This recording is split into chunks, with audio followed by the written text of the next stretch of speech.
I'm Laura Bonnell, and this is the Living with Cystic Fibrosis podcast coming to you from Detroit. Please subscribe and even rate and comment on our podcasts when it moves you. I learn something new with every podcast, and I'm always inspired by the people that are showcased here.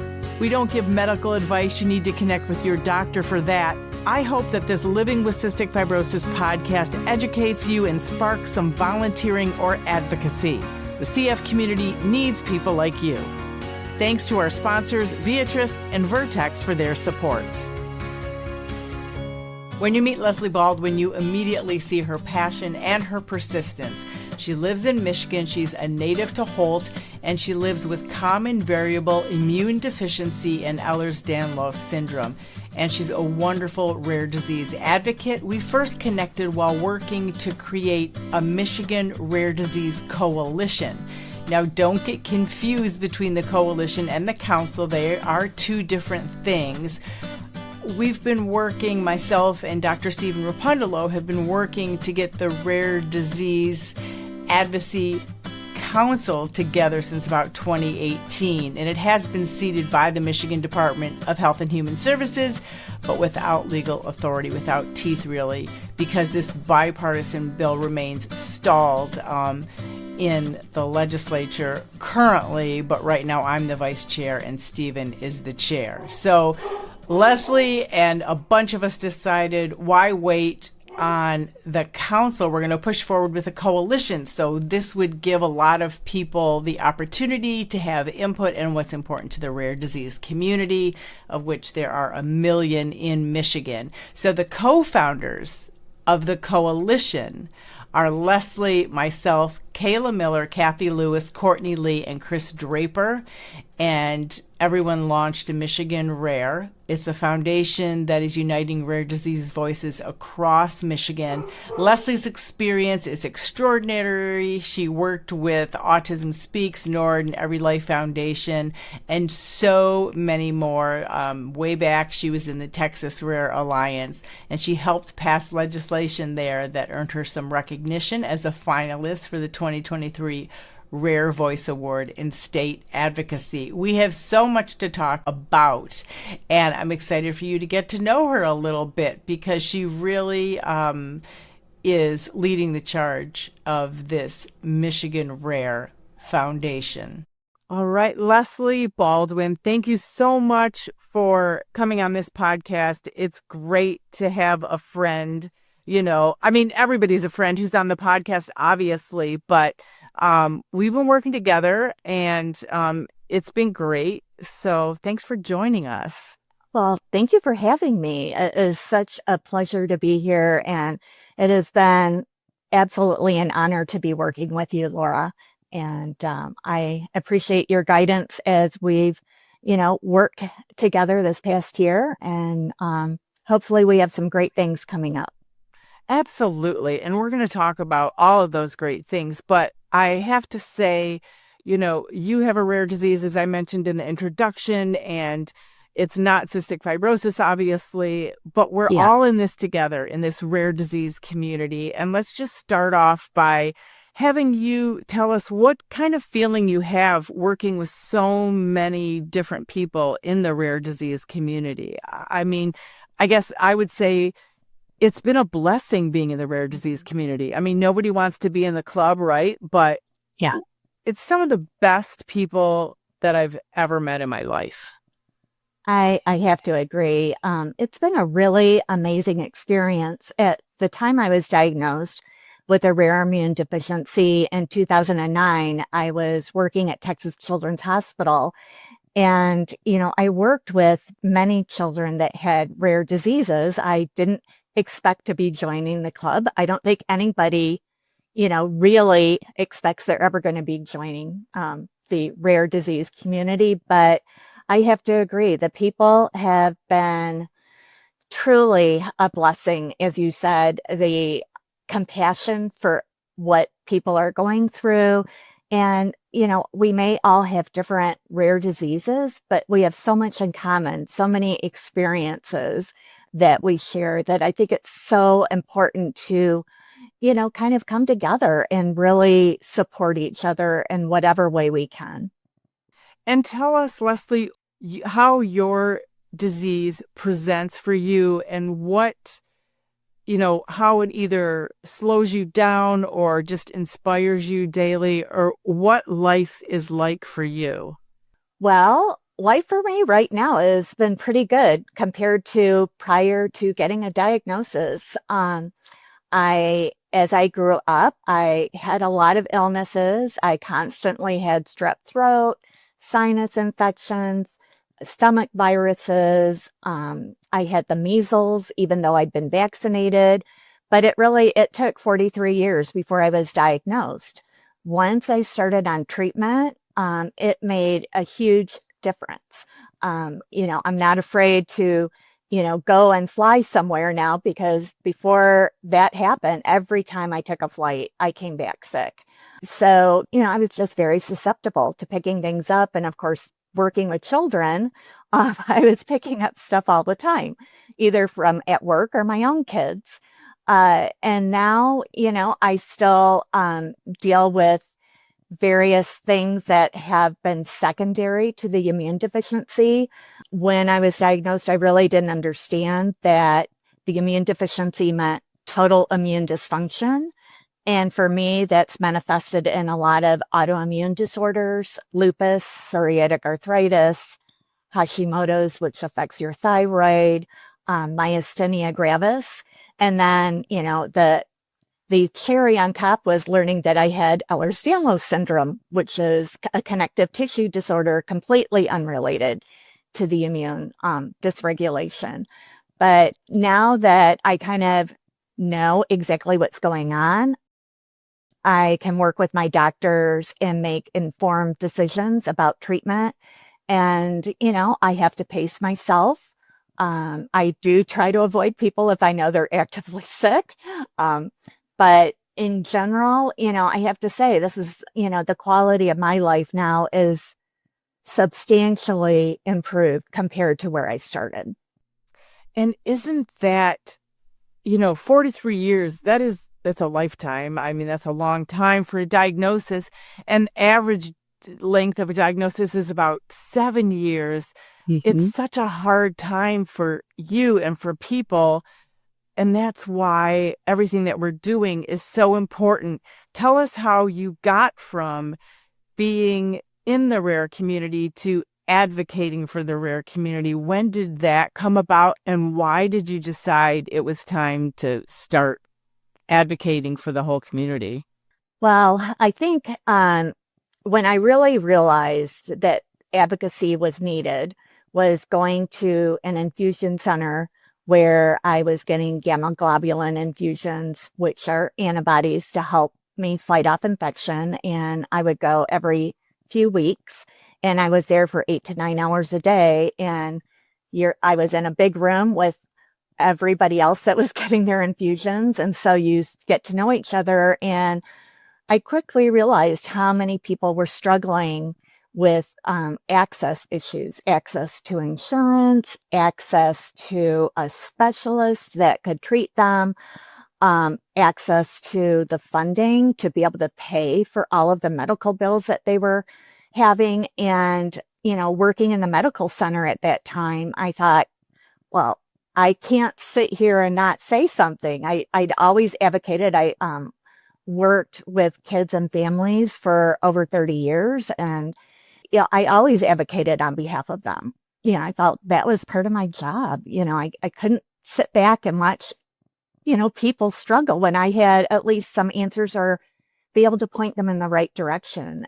So, I kind of started doling out a little bit of advice and, realized that, I think I was helping people to connect with the resources they needed. And I then started really investigating. One of the first resources I looked into was NORD, and they were extremely helpful. I started volunteering with them when I could, because I got to a point where I could not work at the hospital anymore. The hours were too long. I was really depleted, and my doctors are like, you need to make a choice. Do you want to live or do you want to work?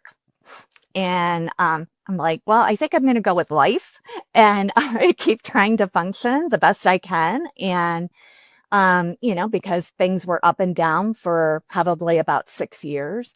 But in the meantime, I thought, when I'm feeling well enough, I really want to help others. I want to reach out and connect. And, I just met the most amazing people. I just couldn't say no because I knew from a very personal experience what it was like to be dismissed, to be told there's nothing wrong with you, to be, to have to really fight to get the medical treatment I needed, to see the specialists that I needed that weren't in the network. So I felt very compelled. I think it's it was just hard to sit back and not do anything. It just never occurred to me that that would be a great choice. And through that, I met others in the community that were doing they had their own organizations and, events that were fundraisers. And I thought, why not? If I can help and I'm available, I will do it. There are so many acronyms in what we're doing. So if anyone doesn't know what NORD is, it's the National Organization for Rare Disorders. And they have great programs and all of that. And I think one thing that you also did is you allowed people to say, oh, what I'm saying is important. It is relevant. It isn't all in my head. When we think of advocating, it's not just connecting somebody with the right insurance person to talk to. It's empowering them to advocate for themselves, right? Yeah, I think you're absolutely right. There were so many people that didn't realize, they were kind of sitting back and, like many of us do when you are first confronted with an illness and, you trust what the doctor's telling you. And, and I love the doctors, physicians, they're wonderful, but, not everyone is suited to be treating someone with in a complex health situation. And I really wanted people to be empowered to know that, they don't really need me. They may need some tools, but they can do it. They can be the best advocate for themselves or their child or family member that's affected. And it's really surprising to me, I guess not so much anymore, the strong women that I know that are so intimidated sometimes by doctors. And I'm always like, wait, you're badass so-and-so. Like, what do you mean you just took what that doctor said and you knew you were right? Like, what, any doctor, as you know, worth their salt will be like, oh, okay, well, maybe we should look at that. Or I hear you. Or, you know what, I don't know the answer to that, but I'm going to talk to one of my colleagues or I'm going to connect you with someone else. That's what a good physician does, and if Yeah. that's not happening for you, find someone else. Yeah. It took me a while to figure that out. And, I was never one to be real confrontational, but And you don't have to be confrontational, right? right. You have to speak up, though. You have to say, I'm not sure you're understanding what I'm saying. I'm not sure you're really looking at the broad picture here. Because, of course, I think at one point I had 14 specialists because there's so many things and they were trying to figure out what was going on. I really learned having to deal with the different specialists that it was so important that they were willing to be a part of my team, because they didn't always agree about what the best treatment was. And I had to educate myself about the ups and downs, what the side effects might be, or because I didn't react the same way a lot of people do to certain medications, I had to really take that. I had to say, I can't do that or I'm not willing to, but this is what, can we try this? Can we have a conference call with the other doctors to try and figure some of this out so we can find a pathway forward? And so what brought you from Texas back to Michigan? And then Well, how did you start, reaching out and connecting with all of us? well, in 2021, during the middle of the pandemic, I wasn't tied to anything in Texas where I felt like I had to be there physically anymore. And I missed Michigan. I'm a Michigander. I grew up here. I was kind of frankly really tired of the heat and humidity, which did not help my autoimmune health conditions. And I wanted to be closer to friends and family. So I, kind of picked up and moved back after 16 years. And, I had at that point been doing a fair amount of volunteer work for the Every Life Foundation. Another great one. Absolutely amazing people and mission. And they had connected me with a fellow advocate that was interested in starting something here in Michigan, similar to work that I had done in Texas. So about 3 years ago, I started, speaking with her, and it was, a mom who she had a lot on her plate. It's like it's like life doesn't stop while you're trying to deal with everything. Right. And at the time, I was finishing up commitments that I'd had. And then my time kind of opened up last summer. And I decided, you know what, I'm going to start trying to reach out and see if we can pull, a great group of advocates together to move something forward. I felt there's so many wonderful organizations that focus on a specific disease, like yours, Laura. And I think that is so needed. But I also looked at the broader picture of what can we do as the greater community? What can we, if we really join forces together, build coalitions, I think it just strengthens our ability to get a message out, to be seen, to be heard, and to make positive changes for the community and empower people. I think that's, really compelled me, and that's how we connected. You're right. And I'm glad it compelled you, because we have 1 million people in Michigan that have a rare disease. And you and I can relate to so many things. Anybody who either has kids with a rare disease or has it themselves, we're all facing the same challenges. Yeah. So you started Michigan Rare, and tell us, and I named everybody, in the introduction who's on it. We've got great people, but Oh my gosh, yes. tell me kind of what your vision is for it and what your hopes are for this first year of the Michigan Rare. I think my vision is really to be able to, encourage anybody who wants to be involved to join us. I felt it's really important to offer events or information for it's low cost, if not no cost, to the rare community, because I know what it's like to be living with high medical bills and, kind of like, I don't have $1 million to be putting into it, but I feel just so strongly that by coming together and providing information, resources, trying to help connect people within the community, as well as, so I look at the central core as being patients, caregivers, families, and then expanding out from there and, connecting with the other rare disease nonprofits, with community leaders, with physicians, with hospitals, with the insurance companies, with industry and businesses, to really come together and say, we need to come together and let's look at what the issues are and let's get to work and help solve some of these problems. I have to truly believe that, when you get the stakeholders together, that we're not going to be able to move some things forward, whether it's for policy, insurance issues, for a better understanding and better communication, and there are so many misconceptions about what a rare disease is or who it affects.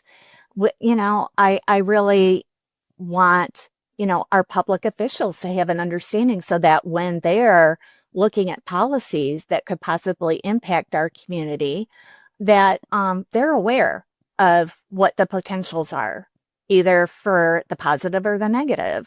If we don't speak up and we don't help people recognize what's going on, they won't know. It's not going to happen. And I think they're so usually, I mean, I would say 99.5% of them, they want to know.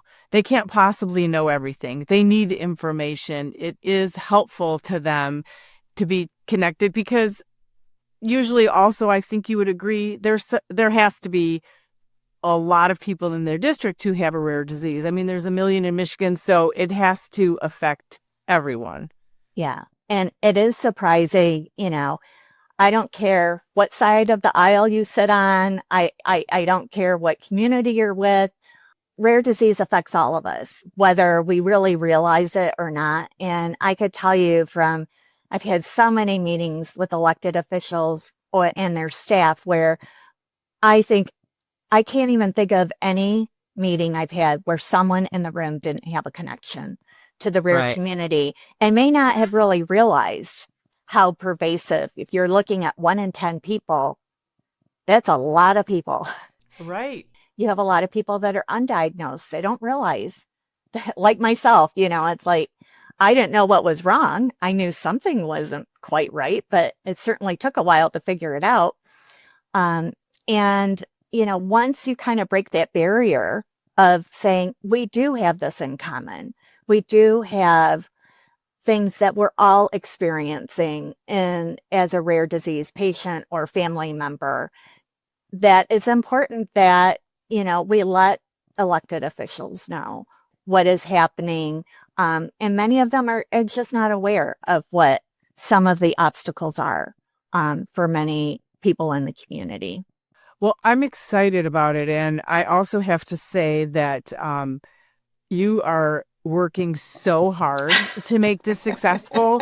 I mean, you're really like, it appears you're working night and day because you're just churning out and making this happen very quickly. So I appreciate that.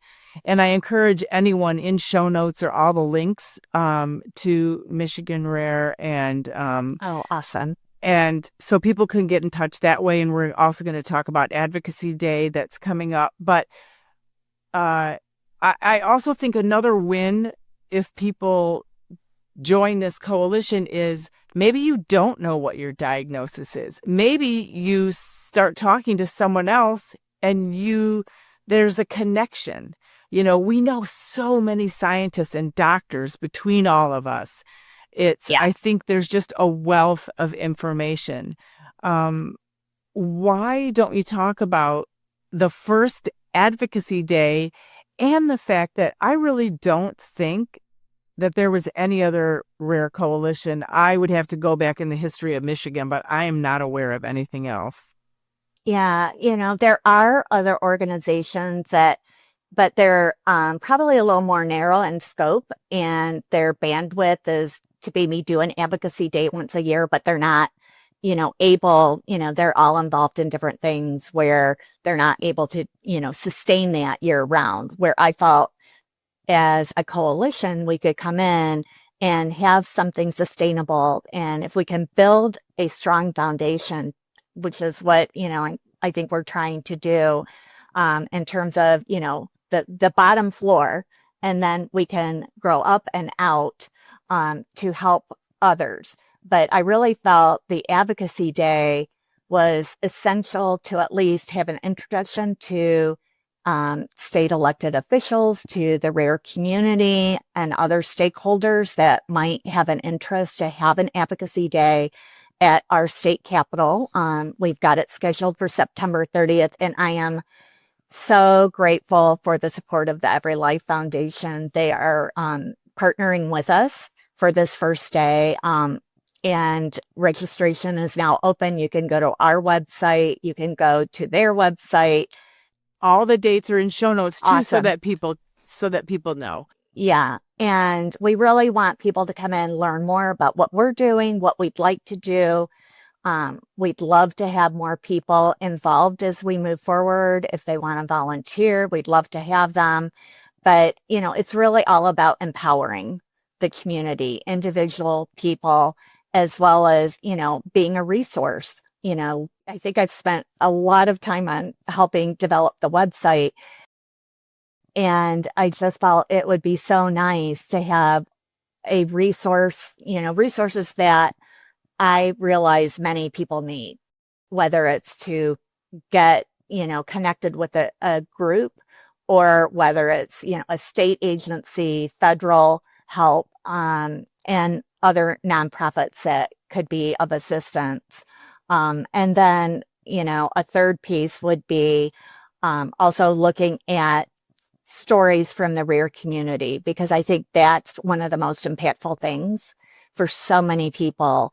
So many of us have gone through a lot to get where we're at and to still be, living the best life that we can. And one of our sections in our website will be highlighting, I call it rare gems, so that, we can highlight the stories of those in our Michigan communities and what they faced and what they've gone through, and how they are kind of working and getting through every day. It's inspiring. It can be sometimes hard, as scary. But I think it's really empowering to share your story, because not everybody is in a family or has friends that get it. I think being able to connect with others that you can relate to and know you're not alone. I think that's one of my, main purposes. I don't want people to feel that they're alone in this, that there are people that care, there are people that understand. And, the more we can provide information and resources, it makes me hopeful that we can help improve the quality of life for people. And, I wish we could, as I tell you all the time, I wish I had a magic wand. I know, don't we all? Yeah. Yeah. And, that's not going to happen. But I think by working together, I certainly don't have all the answers. And that's why, it takes a village, which is, I'm so grateful for everybody on our board and their contributions and ideas. And I've really enjoyed it. It is a lot of work, but I think it's well worth it. It's having such an impact. And the other thing, we didn't talk about, that I mentioned in the introduction as well is, I'm vice chair of the Rare Disease Advisory Council for the state of Michigan. And one thing we discussed was that this coalition of all these people who want to get on the coalition then can give information to the council and say, hey, these are our concerns, because we on the RDAC, on the council, aren't dealing with one disease. It's all diseases, because it's inclusive. Yeah.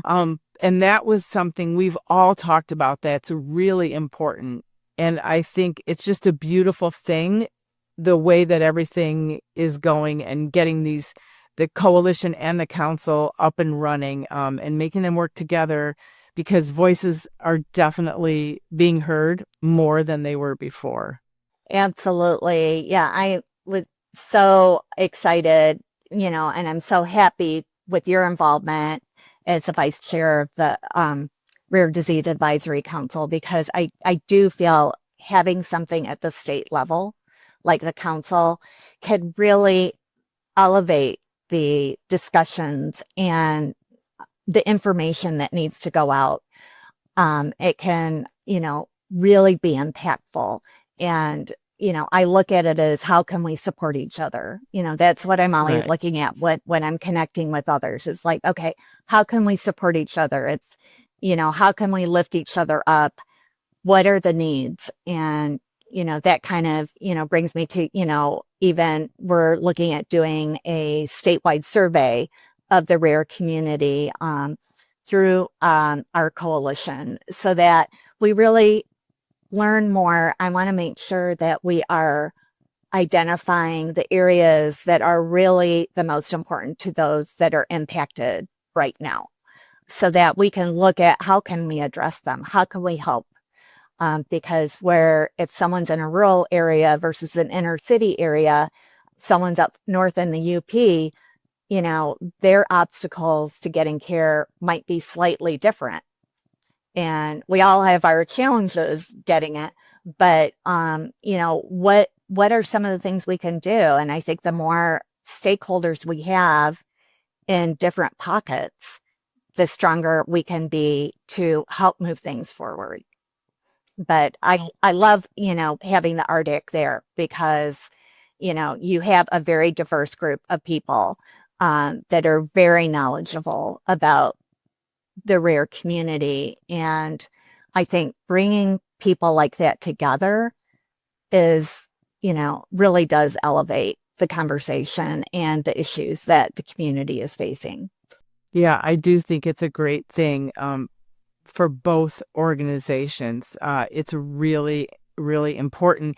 And we're not going to talk specifics about legislation on this podcast because we know things change in a heartbeat. So people can find information.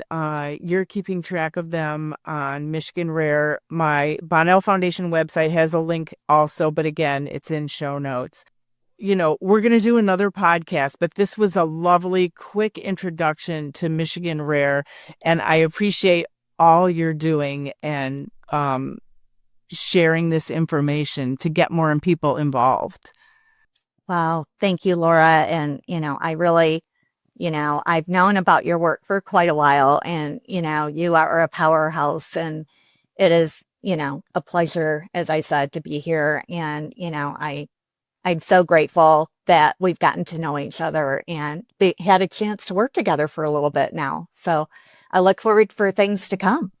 So do I. I mean, it's such a great community, and there's so many of us with different skills and knowledge and experience. It's just priceless to know you and everyone else. And I really look forward to the future. It's going to be a lot easier with all of us working together. Absolutely. Absolutely. Thank you, Laura. Thank you. The original music in this podcast is performed by Kevin Allen. It's not complicated. Who happens to have cystic fibrosis. We all got our worries and fears. I know it's got you frustrated, but loving you is so alright. This has been the Living with Cystic Fibrosis podcast. For more information and to learn more about the Bonnell Foundation, visit our website at thebonnellfoundation.org. That's the BONNELL Foundation.org. This podcast was sponsored by Vertex Pharmaceutical, The Science of Possibility, and Viatris. It was produced by Jag and Detroit Podcasts.